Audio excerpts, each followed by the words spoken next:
Assalamualaikum warahmatullahi wabarakatuh. Perkenalkan, nama saya Vio Nofriansah, mahasiswa jurusan Manajemen di Universitas Pelita Bangsa. Pada kesempatan ini, saya ingin berbagi informasi mengenai topik yang penting dan relevan bagi kita semua, yaitu manajemen persediaan. Melalui video ini, saya berharap dapat memberikan wawasan yang lebih mendalam tentang manajemen persediaan. Apa itu manajemen persediaan, bagaimana cara kerjanya, serta manfaat dan risiko yang terkait dengan manajemen persediaan. Baik, yang pertama yaitu deskripsi. Untuk deskripsinya yaitu sistem ini dirancang untuk membantu perusahaan atau usaha kecil menengah, atau disingkat juga dengan UMKM, mengelola persediaan barang secara efektif.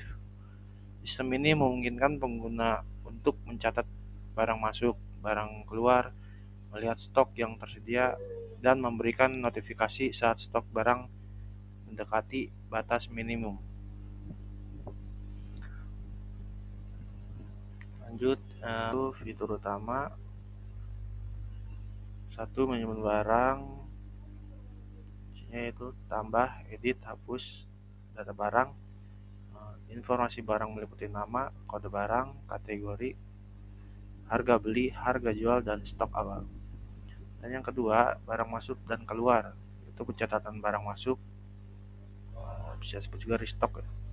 Dan pencatatan barang keluar bisa disebut juga penjualan atau penggunaan. Yang ketiga yaitu laporan stok. Laporan stok harian, mingguan, atau bulanan. Dan laporan riwayat barang masuk dan keluar. Yang keempat yaitu pemberitahuan stok rendah, seperti notifikasi otomatis saat stok barang mencapai batas minimum. Yang kelima yaitu pengelolaan kategori, itu klasifikasi barang berdasarkan kategori. Contoh yaitu elektronik, makanan, pakaian, seperti itu. Selanjutnya itu yang 6, pencarian dan filter. Itu fitur pencarian barang berdasarkan nama atau kode. Filter barang berdasarkan kategori atau status stok. Selanjutnya teknologi yang digunakan. Itu yang pertama ada front end seperti HTML, CSS, JavaScript, atau juga dengan framework seperti React atau Vue.js untuk antarmuka yang lebih interaktif. Kedua yaitu ada backend. Dalamnya itu ada Node.js, terus juga Express.js, Laravel atau Django untuk API dan logika bisnis. Yang tiga yaitu database seperti MySQL atau PostgreSQL untuk menyimpan data barang, riwayat transaksi, dan pengguna. Keempat yaitu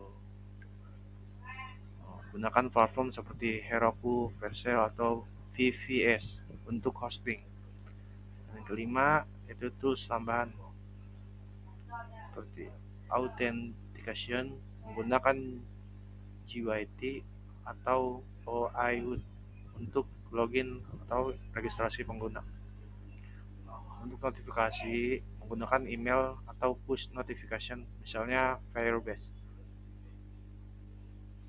Selanjutnya struktur database. Contoh, satu, data tabel barang seperti ID barang, juga prime key, nama barang, kode barang, kategori, stok, harga beli, harga jual, dan stok minimum. Yang kedua yaitu ada tabel transaksi, yaitu seperti ID transaksi, di prime key, ID barang, foreign key, jenis transaksi atau disebut juga barang masuk atau keluar, jumlah dan tanggal transaksi. Yang ketiga yaitu table kategori, di ID kategori, nama kategori. Yang keempat, ya, tabel pengguna opsional, ID pengguna, username, password, dan role, disebut juga admin atau user pengguna. Selanjutnya itu alur kerja sistemnya. Alur kerja sistemnya itu yang pertama ada admin atau pengguna login ke sistem. Dua, menambahkan data barang jika barang baru. Tiga, masukkan data barang masuk pembelian atau restock. Empat, memasukkan data barang keluar atau penjualan atau penggunaan. Kelima itu sistem menghitung stok barang secara otomatis. Enam, pengguna dapat melihat laporan stok dan riwayat transaksi. 7, itu sistem memberikan notifikasi jika ada barang yang mendekati stok minimum. Selanjutnya itu ada arsitektur sistem. Pertama yaitu input, pengguna memasukkan data barang, pemasok, dan transaksi.